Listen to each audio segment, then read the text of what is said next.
Greetings, it's the 16th of May 2021 and Tauktae is moving northwards just off the west coast of India at 9 knots and is an extremely dangerous storm.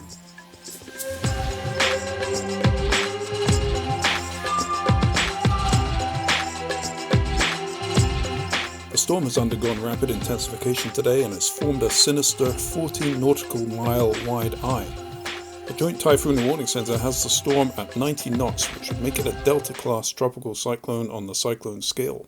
However, satellite-based estimates indicate the storm's continued intensification could now leave it at over 100 knots. That's well into Epsilon class. If we compare the scales, the storm may already be in the Indian Ocean very severe cyclonic or even extremely severe cyclonic storm category given the rapid intensification, and further intensification is quite probable. Both the Indian Meteorological Department and the Joint Typhoon Warning Center will be upping their intensity estimates soon, I'm sure within their next update. The Joint Typhoon Warning Center predicts landfall between Veraval and Muhuva in Gujarat. The model wave forecast indicates a captured fetch that is going to pick up waves to very large and very high levels on the Gujarat coast and along the west coast of India. In the model, it indicates 6 to 7 meters in the captured fetch, and that will be combined with violent onshore winds and the surge potential, leaving it very high. Let's take a look at the model forecast. Similar to yesterday, the Hurricane Wharf model intensifies the storm with just a slight weakening during landfall.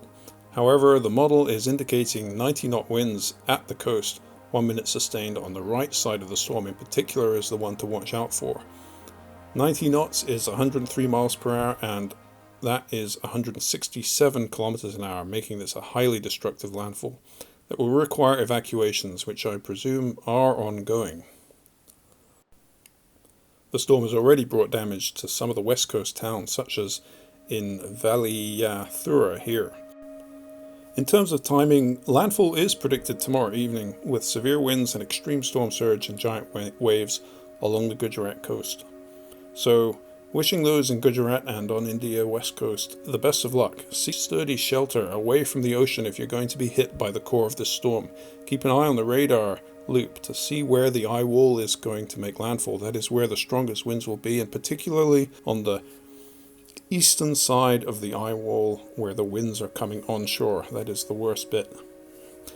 We will only know tomorrow exactly how strong this storm will be, and it could be stronger than predicted because the forecasts are already behind the curve. So see you in the next one. Stay tuned to the Indian Meteorological Department and Joint Typhoon Warning Center for the latest warnings. Stay safe. See you in the next one.